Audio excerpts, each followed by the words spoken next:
Hello दोस्तों, स्वागत है आपका एक बार फिर आपके अपने यूट्यूब चैनल उत्तराखंड 360 में। कैसे हैं आप सब लोग? उम्मीद है आप सब बहुत अच्छे होंगे और बहुत अच्छी आपकी स्टडी चल रही होगी। देखिए दोस्तों, जैसे हम आजकल न्यूज़ पढ़ रहे हैं, परसों हमने एसआई वाली न्यूज़ पढ़ी थी कि अब एसआई की जो पोस्टें आएंगी उसमें जो चयन प्रक्रिया है, पहले आपका रिटन होगा, रिटन एग्जाम, लिखित परीक्षा। देखिए दोस्तों, पहले क्या होता था, इससे पहले एसआई का जो पेपर होता था, एसआई की जो चयन प्रक्रिया होती थी एसआई पदों पर, उसमें पहले फिजिकल शारीरिक परीक्षा होती थी। ठीक है, शारीरिक दक्षता परीक्षा होती थी। शारीरिक दक्षता परीक्षा पहले होती थी। पर क्या होता है, अब बहुत ज़्यादा उसमें अभ्यर्थी देखने को मिलते हैं, 1.5 लाख करीब। पर उतने सारे लोगों का फिजिकल कराना बहुत टफ होता है। इसलिए लिखित परीक्षा आयोग ने सोचा है कि पहले लिखित परीक्षा कराई जाएगी। तो इस पॉइंट को आप ज़रूर अच्छे से अपने माइंड में बिठा लें दोस्तों, कि लिखित परीक्षा के लिए आपके पास बहुत कम समय रहेगा।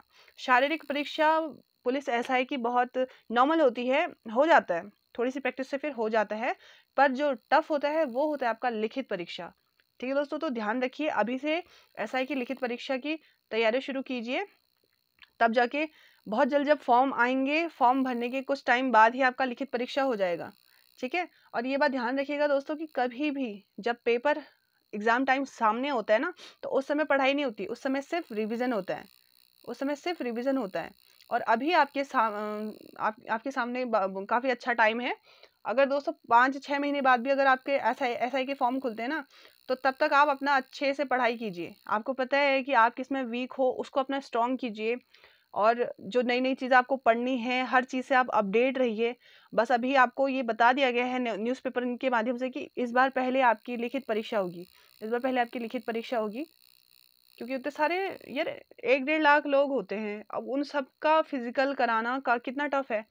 वहीं 1-1.5 लाख लोगों का जिस प्रकार हर पेपर में लिखित परीक्षा करा रहे हैं, उसमें लिखित परीक्षा कराएंगे, उसमें से जो जितने भी चयनित अभ्यर्थी होंगे, उसका कुछ गुना 3 गुना समथिंग ऐसे लेते हैं वो, फिर उतने फिजिकल के लिए ले लेंगे वो। तो इस वजह से उनका इसमें समय का काफ़ी बचत हो रहा है, संसाधन कम लग रहे हैं। तो इस वजह से पहले इस बार लिखित परीक्षा है दोस्तों, तो अभी से अपने रिटर्न की तैयारी शुरू कर दीजिए पुलिस एसआई की। और फिर फिजिकल उसका बाद में हो जाएगा। और देखिए दोस्तों, आपके कमेंट्स आ रहे थे कि कब आएगी एसआई की वैकेंसी, और कुछ पूछ रहे थे कि क्या इसमें गर्ल्स की भी होगी, और कुछ पूछ रहे थे क्या इसमें मैथ्स भी आएगी। तो देखिए दोस्तों, एसआई है, आप खुद भी देखिए ना, एसआई है। तो एसआई एक अच्छी पोस्ट है, और इसमें ऑब्वियसली मैथ्स आएगी। इसका अभी देखिए सिलेबस तो नहीं डाला है अभी आयोग ने, और जब फॉर्म आएंगे उस टाइम सिलेबस भी आएगा, फिर हम सिलेबस से आपको रूबरू करा देंगे। ठीक है, सिलेबस से हम आपको फिर उसके बाद रूबरू करा देंगे। पर फिलहाल आप ये मान के चले कि मैथ्स इसमें आएगी आएगी, और अगर मैथ नहीं आएगी तो टफ आपकी रीजनिंग होगी उसमें। ठीक है, तो ध्यान रखिए, उसका रीजनिंग का लेवल बहुत अच्छा होगा। और जो गर्ल्स पूछ रहे थे कि एसआई की भर्ती गर्ल्स के लिए भी आएगी, तो ऑब्वियसली उसमें गर्ल्स भी होंगी ही होंगी। ठीक है, तो ये मान के चलिए कि आपको अपने एसआई का पेपर क्लियर करना है इस बार। और अच्छे से अभी से अपनी स्टडी शुरू कर दीजिए। और बहुत अच्छी स्टडी शुरू कर दीजिए। आपको पता है उत्तराखंड पूछी जाती है, हिंदी पूछी जाती है, जीके जीएस पूछी जाती है, करंट अफेयर और रीजनिंग, मैथ्स, ये सभी। तो इन पर अभी से अपना फोकस बना के चलिए दोस्तों। जब वैकेंसी आएगी पता भी नहीं चलता है समय का। आप अपनी तैयारी शुरू कीजिए, अच्छे से कीजिए। जैसे ही फॉर्म्स वगैरह आने शुरू होंगे, उसके बाद टाइम कब निकला पता नहीं चलता है, और लास्ट टाइम में सिर्फ रिविजन होता है दोस्तों। तो ध्यान रखिए, ये सारी चीज़ें थी आपकी एसआई से रिलेटेड। और दूसरा जो आज अपडेट आया था, जो वन दरोगा का जो फिजिकल अभी फिलहाल पोस्टपोन कर दिया है, तो उसमें भी दोस्तों अब देखते हैं क्या होता है, आयोग का नया अपडेट क्या आता है। और कुछ होंगे मैसेजेस आ रहे थे, कमेंट्स आ रहे थे कि वीडियो का पेपर होगा नहीं होगा। देखिए दोस्तों, इस पर आप ज़्यादा मत सोचिए कि वीडियो का पेपर होगा नहीं होगा। देखिए, अगर वीडियो का पेपर होता है और आप अभी सोच रहे हो कि वीडियो का पेपर होगा नहीं होगा, तो आप अपना टाइम खराब कर रहे हो ना, आप अपने माइंड को डिस्टर्ब कर रहे हो। तो मत सोचो, जो भी अपडेट आएगा हम बता देंगे आपको। और आपको पता है कि हमारा चैनल है जो, ये विश्वसनीय चैनल है। इसमें किसी भी प्रकार का ऐसा नहीं कि हमें व्यूज़ के लिए या सब्सक्राइबर्स के लिए हम कोई भी न्यूज़ दे रहे हैं। जो विश्वसनीय है, जो सच है, उसको हम अपने चैनल के माध्यम से आपको बताते हैं। तो आप इस चीज़ पे आप बेफिक्र रहिए कि इसका क्या नया अपडेट आएगा। अपडेट आते ही आपको पता चल जाएगा। उस तब तक आप अपना स्टडी कीजिए अच्छे से, अपना फोकस रहिए अपनी पढ़ाई पे। और अगर दोस्तों पेपर पीछे भी जाता है तो भी आपको थोड़ा बहुत पढ़ने का अच्छे से टाइम मिल रहा है। और अगर नहीं जाता फिर आप क्या करोगे, है ना? अगर अगर पेपर नहीं जाता पीछे, आप सोच के बैठे हो, सोच रहे हो, बस दिन भर सिर्फ सोच रहे हो, उसका वो आपका काम नहीं है। और उससे आपका माइंड सिर्फ डिस्टर्ब होगा, डिस्ट्रैक्ट होता है इन सब चीज़ों से माइंड बहुत ज़्यादा। तो ये चीज़ें मत सोचिए, बस अपनी पढ़ाई आप फुल्ली फोकस्ड रहिए और जैसा भी होगा हम आपको बता देंगे, ठीक है? तो बढ़ते हैं दोस्तों आज की इम्पोर्टेंट सेशन की ओर। और थोड़ा तबीयत ख़राब है मेरी, आपको आवाज़ में भी थोड़ा दिक्कत लगेगी सुनने में, क्योंकि काफ़ी भारी मोटी आवाज़ हो रही है मेरी। सो सॉरी, पर फिर भी स्टडी तो करनी है, करते हैं शुरू। आज का पहला प्रश्न है दोस्तों आपका, वृक्षण को विलाप कविता है गौरापंत की, मंगलेश डबराल की, गौरदा की या फिर मृणाल पांडे की? तो देखिए दोस्तों, इसका आंसर भी आप अपने माइंड में ज़रूर देना, ठीक है? माइंड में ज़रूर देना आंसर।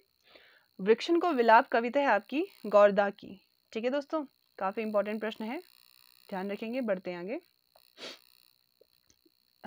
अगला प्रश्न है दोस्तों आपका, उत्तराखंड में पहली ट्रेन किस कुमाऊं कमिश्नर के समय चली? रैमजे के, लुशिंगटन के, बैटन के या फिर पर्सी विन्नम के? तो देखिए दोस्तों, इसका आंसर है आपका, उत्तराखंड में पहली ट्रेन जब चली उस समय कुमाऊं कमिश्नर थे आपके बैटन, ठीक है? और पहली ट्रेन कब चली? 22 दिसंबर 1851 में, ठीक है? 22 दिसंबर 1851 में उत्तराखंड में पहली ट्रेन चली और उस समय कुमाऊं कमिश्नर थे आपके बैटन। बढ़ते हैं आगे। अगला प्रश्न है दोस्तों आपका, गणदेश पत्रिका का संपादन निम्न में से किसके द्वारा किया गया? ऑप्शन है आपके श्रीदेव सुमन, कृपाराम मिश्र, ललिता प्रसाद या राम प्रसाद नौटियाल। तो देखिए दोस्तों, गणदेश पत्रिका थी जो, इसका संपादन किया था कृपाराम मिश्र, इन्हें मनहर नाम से भी जाना जाता है, ठीक है? कृपाराम मिश्र मनहर, इन्होंने किया था गणदेश सेवा संघ गणदेश पत्रिका का संपादन, गणदेश पत्रिका का संपादन, ध्यान रखेंगे। बढ़ते हैं आगे। अगला प्रश्न है दोस्तों आपका, गढ़वाल में सविनय अवज्ञा आंदोलन के समय भूमि पर लगान न देने का कार्यक्रम किसके नेतृत्व में किया गया? गोपेश्वर प्रसाद, अनुसुईया प्रसाद, राम प्रसाद या फिर ललिता प्रसाद?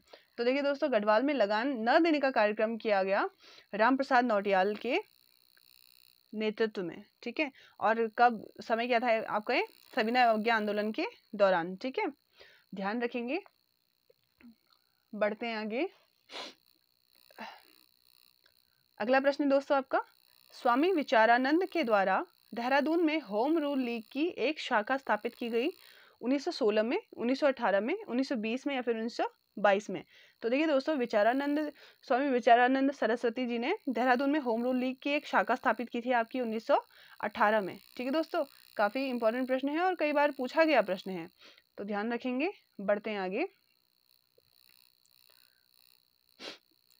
अगला प्रश्न है दोस्तों आपका, कुमाऊं परिषद के 5वें अधिवेशन की अध्यक्षता की तारा दत्त ने, जयदत्त ने, हरगोविंद पंत ने या फिर निम्न में से कोई नहीं? तो देखिए दोस्तों, कुमाऊं परिषद का 5वां अधिवेशन इसकी अध्यक्षता की थी आपकी बद्रीदत्त पांडे ने, ठीक है? बद्रीदत्त पांडे ने। तो इसमें से इन ऑप्शंस के अकॉर्डिंग आपका क्या आंसर हो जाएगा? निम्न में से कोई नहीं। और आप मुझे कमेंट में बताइएगा कि कुमाऊं परिषद का 5वां अधिवेशन कब और कहाँ हुआ, ठीक है दोस्तों? जरूर बताइएगा मुझे कमेंट में। बढ़ते हैं आगे। अगला प्रश्न है दोस्तों आपका, नायक सुधार कमेटी की अध्यक्षता में गठित की गई, नायक सुधार कमेटी किसकी अध्यक्षता में गठित की गई? ऑप्शन है आपकी पर्सी विन्नम, गोविंद बल्लभ पंत, बद्रीदत्त पांडे या फिर एनसी स्टिफ। तो देखिए दोस्तों, नायक सुधार कमेटी एनसी स्टिफ की अध्यक्षता में गठित की गई, ठीक है दोस्तों? नायक सुधार कमेटी थी जो, ये है 1924 में एनसी स्टिफ की अध्यक्षता में गठित की गई थी नायक सुधार कमेटी।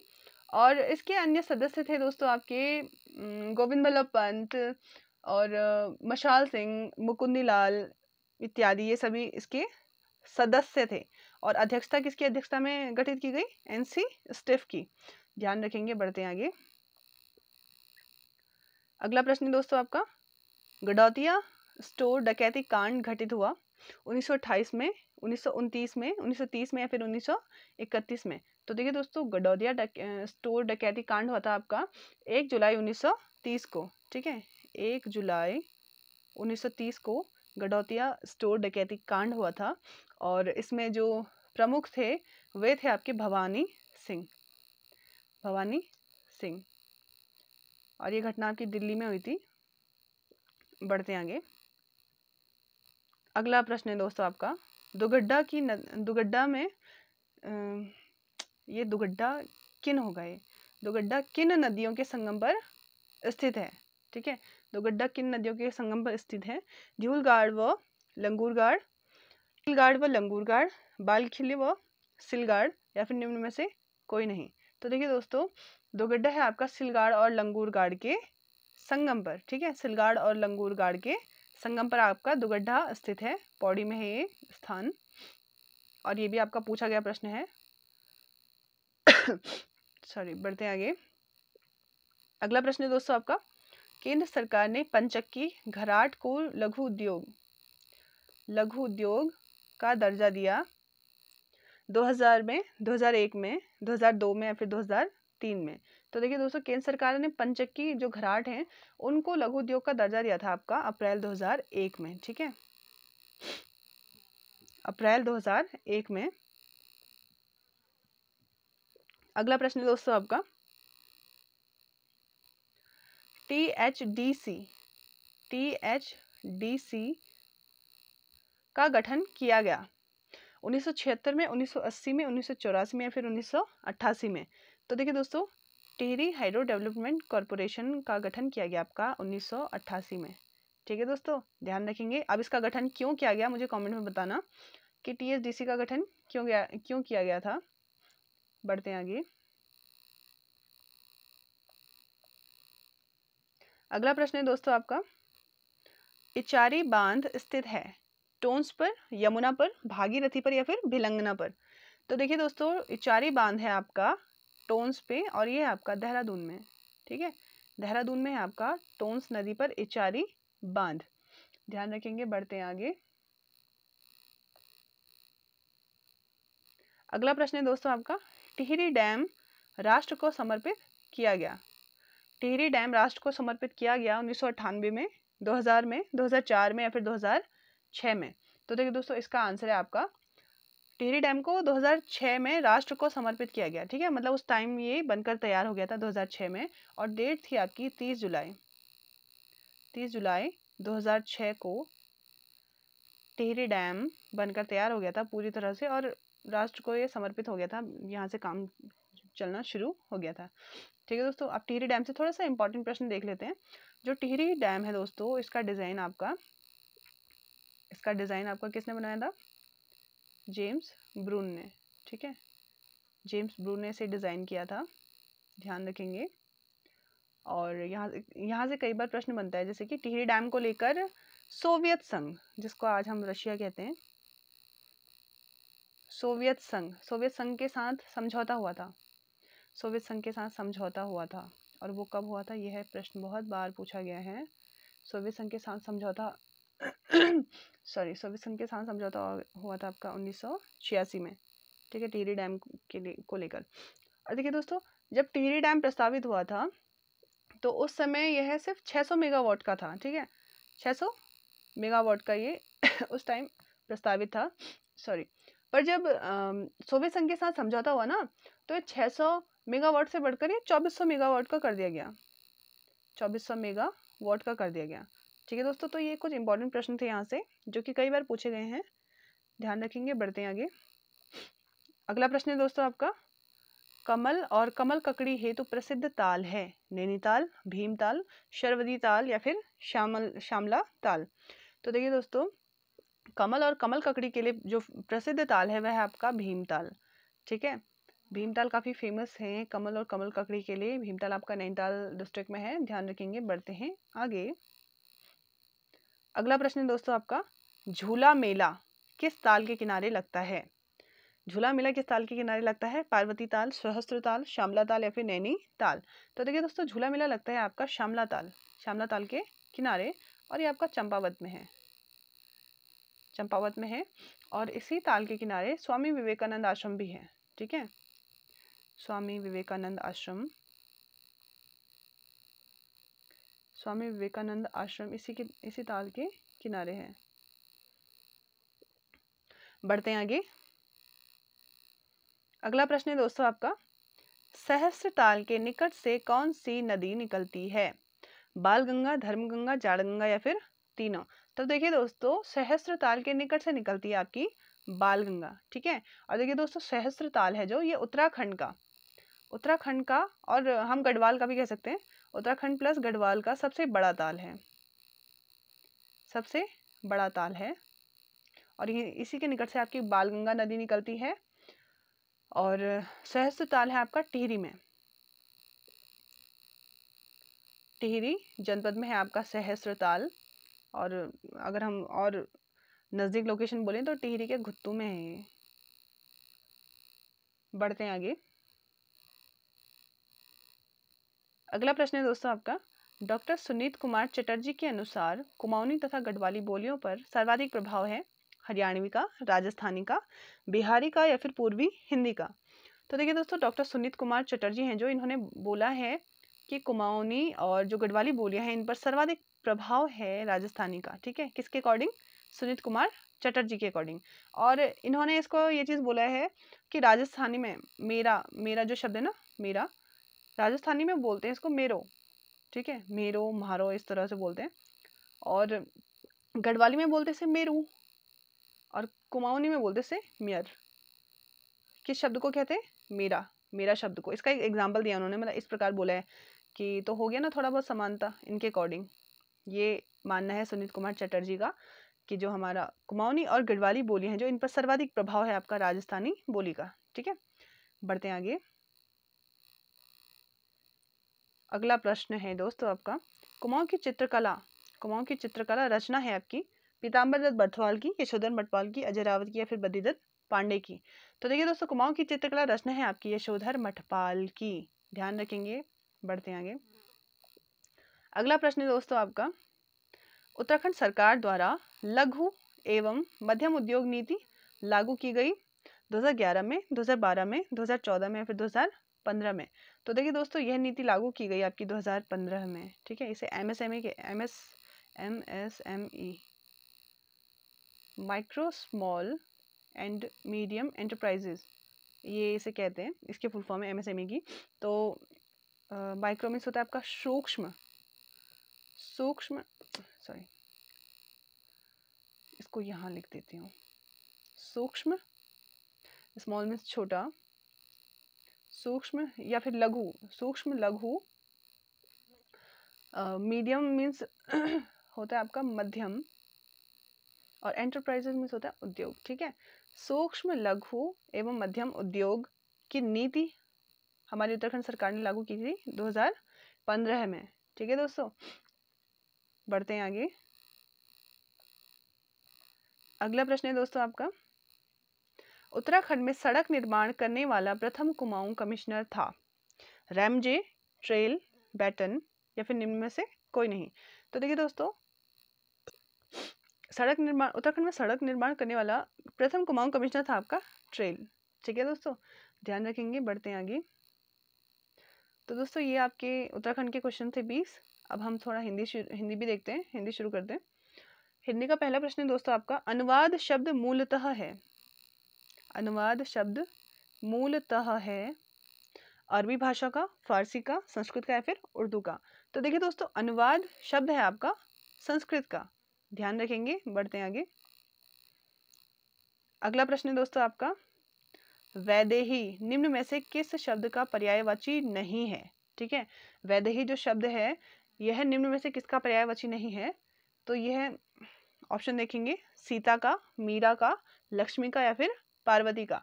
तो देखिए दोस्तों, वैदेही निम्न में से किसका पर्यायवाची नहीं है? सीता का, ठीक है। बाकियों का पर्यायवाची तो है पर सीता का पर्यायवाची नहीं है वैदेही। बढ़ते हैं आगे। अगला प्रश्न है दोस्तों आपका, बसंत के कवि उपनाम है सूर्यकांत त्रिपाठी निराला का, प्रेमचंद का, जयशंकर का या फिर सुमित्रा नंदन पंत का? तो देखिए दोस्तों, बसंत के कवि उपनाम है आपका सूर्यकांत त्रिपाठी निराला का। ठीक है, ध्यान रखेंगे। बढ़ते हैं आगे। अगला प्रश्न है दोस्तों आपका, काव्य की आत्मा किस अलंकार को कहते हैं? काव्य की आत्मा, रूपक को, यमक को, वक्रोक्ति को या फिर उपमा को?